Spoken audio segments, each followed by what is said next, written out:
Market വ്യൂവിലേക്ക് സ്വാഗതം. ആദ്യം business headlines. സമ്മിശ്ര പ്രതികരണവുമായി ഇന്ത്യൻ ഓഹരി വിപണി. സെൻസെക്സ് 750 പോയിന്റ് ഇടിഞ്ഞു. നിഫ്റ്റി 22,000-ന് താഴെയെത്തി. മീഡിയ റിയൽറ്റി സൂചികകളിൽ 2% നഷ്ടം. റിലയൻസ് ഡിസ്നി ലയന സ്ഥാപനത്തിന്റെ തലപ്പത്തേക്ക് നിത അംബാനി. റിലയൻസ് വയാകോം 8ന്റെ ചെയർപേഴ്സണാകും. ഡിസ്നി ഇന്ത്യയുടെ 61% ഓഹരികളും റിലയൻസ് വാങ്ങും. ഔദ്യോഗിക ലയന പ്രഖ്യാപനം ഉടൻ. ടെലികോം കമ്പനികൾക്ക് ആശ്വാസം. പ്രീപെയ്ഡ് വിതരണക്കാർക്ക് അനുവദിച്ചിട്ടുള്ള കിഴിവുകളിൽ നികുതി ചുമത്താനുള്ള ഉത്തരവ് റദ്ദാക്കി സുപ്രീം കോടതി. ആദായ നികുതി വകുപ്പിന്റെ അപ്പീലുകൾ തള്ളി. ഉത്തരവ് ഭാരതി എയർടെൽ, വോഡാഫോൺ ഐഡിയ തുടങ്ങിയ കമ്പനികളുടെ ഹർജിയിൽ. ഹിൻഡൻബർഗ് പ്രതിസന്ധിക്ക് ശേഷം ആദ്യമായി വിദേശ ബോണ്ട് മാർക്കറ്റ് ചെയ്ത് അദാനി ഗ്രൂപ്പ്. ഡോളർ ബോണ്ടുകൾ വഴി $409 മില്യൺ സമാഹരിക്കും. സിംഗപ്പൂരിൽ നിക്ഷേപകരുമായി കൂടിക്കാഴ്ച നടത്തി. തൊഴിൽ വെട്ടിച്ചുരുക്കൽ നടപടികളിലേക്ക് കടന്ന സോണി. പ്ലേസ്റ്റേഷൻ യൂണിറ്റിലെ 900 ജീവനക്കാരെ പിരിച്ചുവിടും. നടപടി ചെലവ് ചുരുക്കലിന്റെ ഭാഗമെന്ന വിശദീകരണം. ഇനി മാർക്കറ്റ് അനാലിസിസിലേക്കാണ്. ആഗോള ദുർബല സൂചനകളുടെ ഒരു പ്രതിഫലനം ഇന്ന് ഇന്ത്യൻ ഓഹരി വിപണിയിലും പ്രകടമാണ്. IT ഒഴികെ മറ്റെല്ലാ സൂചികകളിലും ഈ ഒരു നഷ്ടം നമുക്കിന്ന് കാണാൻ സാധിക്കും. Auto, metal, oil and gas, power എന്നിവയിൽ 1% വീതം ഇടിവുണ്ടായപ്പോൾ മീഡിയ റിയൽറ്റി സൂചികകൾ ഏകദേശം 2%-ഓളമാണ് ഇടിഞ്ഞത്. മിഡ് ക്യാപ്, സ്മോൾ ക്യാപ് സൂചികകൾ 1% വീതവും കുറഞ്ഞു. കൂടാതെ തന്നെ 45,000 രൂപ സമാഹരിക്കാനൊക്കെ ഒരുങ്ങിയ വോഡാഫോൺ ഐഡിയ എന്ന വാർത്തകൾക്ക് പിന്നാലെ VAയുടെ ഓഹരി ഏകദേശം ഒരു 13%-ഓളവും ഒക്കെ ഇന്ന് കുറഞ്ഞിട്ടുണ്ട്. ഇനി സൂചികകളിലേക്ക് വരികയാണെങ്കിൽ നാഷണൽ സ്റ്റോക്ക് എക്സ്ചേഞ്ചിന്റെ സൂചികയായ നിഫ്റ്റിയുടെ എല്ലാ സൂചികകളും ഒരു നെഗറ്റീവ് മോഡലാണ് വ്യാപാരം നടക്കുന്നത്. നിഫ്റ്റി 50-ൽ 191 പോയിന്റ് ഇടിവിൽ 22,007 പോയിന്റിലാണ് നിലവിൽ വ്യാപാരം നടക്കുന്നത്. അല്പം മണിക്കൂറുകൾക്ക് മുന്നേ 22,000-ന് താഴെയൊക്കെ തന്നെയിരുന്നു. ഏറ്റവും ലോവസ്റ്റ് പോയിന്റായി 21,938 പോയിന്റ് വരെ ഇന്ന് നിഫ്റ്റി ഇടിഞ്ഞിരുന്നു. നിഫ്റ്റി ബാങ്കുകളിലും ഈ ഒരു വിൽപ്പന സമ്മർദ്ദം പ്രകടമാണ്.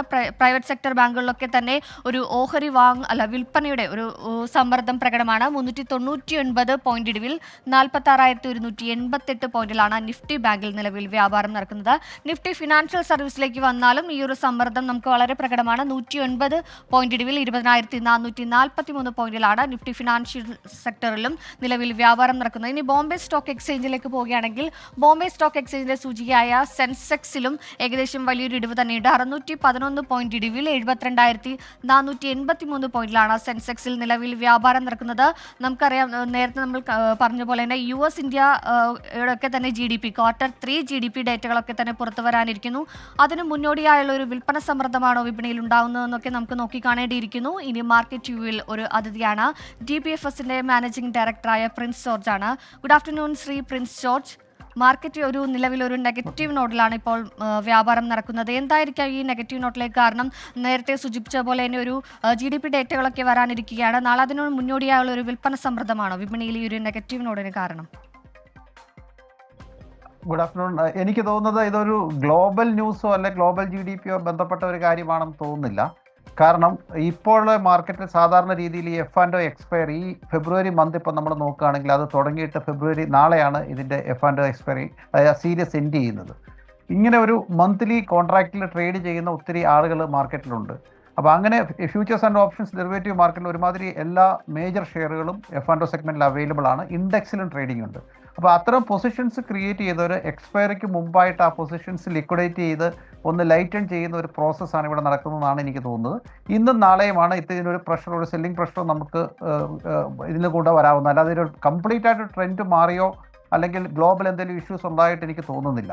മാർക്കറ്റിനെ സംബന്ധിച്ചിടത്തോളം ഈ ഫെബ്രുവരി സീരീസിൽ 2 തവണ market all time high levels hit ചെയ്തു. 22,300. ഇന്ന് രാവിലെ പോലും 22,200 ലെവലിലാണ് ഓപ്പൺ ചെയ്തത്. ശരിയാണ്, ഇപ്പോൾ 200 പോയിന്റ് താഴേക്ക് വന്നെങ്കിലും ഇൻഡെക്സ് ലെവൽസ് നോക്കുമ്പോൾ ഈ സീരീസ് തുടങ്ങിയ ലെവലിൽ നിന്ന് ഇപ്പോഴും 300-400 പോയിന്റ് മുകളിലായിട്ടാണ് നിഫ്റ്റി ട്രേഡ് ചെയ്യുന്നത്. അതുകൊണ്ട് തന്നെ ഈ സീരീസിൽ പൊസിഷൻസ് ബിൽഡപ്പ് ചെയ്ത ആളുകൾ മാർക്കറ്റ് താഴേക്ക് വരുമ്പോൾ അവരുടെ എക്സസ് ലിവറേജ് പൊസിഷൻസ് എല്ലാം മാർക്കറ്റിൽ ഓഫ് ചെയ്യാനുള്ള ചാൻസ് ഉണ്ട്. മറ്റൊരു കാര്യം, ഇന്ന് മാർക്കറ്റ് ക്ലോസ് ചെയ്തതിന് ശേഷം നിഫ്റ്റി 50 ഷെയർസ് ഉള്ള നിഫ്റ്റി ഇൻഡെക്സ് റീകൺസ്റ്റിറ്റ്യൂട്ട് ചെയ്യുന്നതിനെ സംബന്ധിച്ചുള്ള ഒരു കമ്മിറ്റി മീറ്റിംഗ് NSEയിലുണ്ട്. അപ്പോൾ 1-2 ഷെയറുകൾ നിഫ്റ്റിയിൽ നിന്ന് പുറത്തു പോകും. പകരം 1-2 ഷെയറുകൾ നിഫ്റ്റിയിലേക്ക് വരും എന്നുള്ള രീതിയിലുള്ള റൂമേഴ്സ് ഒക്കെ മാർക്കറ്റിലുണ്ട്. അപ്പോൾ ആ ഒരു ഡിസിഷനെ മാർക്കറ്റ് വെയിറ്റ് ചെയ്യുന്നുണ്ട്. അതിനും ഒരു ഇംപ്ലിക്കേഷൻസ് നാളെ ഉണ്ടാകും. നിഫ്റ്റിയിലേക്ക് ഇൻക്ലൂഡ് ചെയ്യപ്പെട്ട ഷെയറുകൾ നാളെ ചിലപ്പോൾ കുറച്ച് കയറാൻ ചാൻസ് ഉണ്ട്. എന്നാൽ നിഫ്റ്റിയിൽ നിന്ന് പുറത്തേക്ക് പോകുന്ന ഷെയറുകൾ കുറച്ച് താഴേക്ക് വരാനുള്ള ചാൻസും ഉണ്ട്. അപ്പോൾ ഇങ്ങനെ ഇത് കൂടാതെ GDP ഡേറ്റ അടക്കമുള്ള ഗ്ലോബൽ ഡെവലപ്മെൻറ്റ്സ് ഉണ്ട്. ഗ്ലോബലി കഴിഞ്ഞ ദിവസങ്ങളിലൊക്കെ മാർക്കറ്റ് അങ്ങനെ ഇന്ത്യയിലെ പോലെ ഒരു വലിയൊരു അപ്വേർഡ് മൂവ്മെൻ്റ് ഒന്നും ഇല്ലായിരുന്നു. ഒരു ഫ്ലാറ്റായിട്ട് ഒരു US മാർക്കറ്റ് ഒഴിച്ച് മറ്റ് മാർക്കറ്റുകളൊക്കെ സ്ലൈറ്റ് നെഗറ്റീവിൽ തന്നെയായിരുന്നു നിന്നിരുന്നത്. ഇന്ത്യൻ മാർക്കറ്റാണ് കുറച്ചൊരു പോസിറ്റീവായിട്ട് നിന്നിരുന്നത്. അത് ഇന്നിപ്പോൾ കറക്റ്റ് ചെയ്തിട്ടുണ്ട്. നന്ദി. ശ്രീ പ്രിൻസ് ജോർജാണ് മാർക്കറ്റ് വ്യൂവിൽ അതിഥിയായി എത്തിയത്. ഏതായാലും സമീപകാലത്ത് വിപണി ഒരു റേഞ്ച് ബൗണ്ട് സോണിലായിരിക്കാൻ സാധ്യതയുണ്ടെന്നൊക്കെ തന്നെയാണ് വിദഗ്ധർ നിരീക്ഷിക്കുന്നത്. കൂടുതൽ വിപണി വാർത്തകളുമായി മാർക്കറ്റ് വ്യൂവിന്റെ ക്ലോസിംഗ് ബെല്ലിൽ 4:45 കാണാം. ഇനി ഗുഡ് ആഫ്റ്റർനൂൺ ഉന്മേഷ് ശിവരാമൻ തുടരും.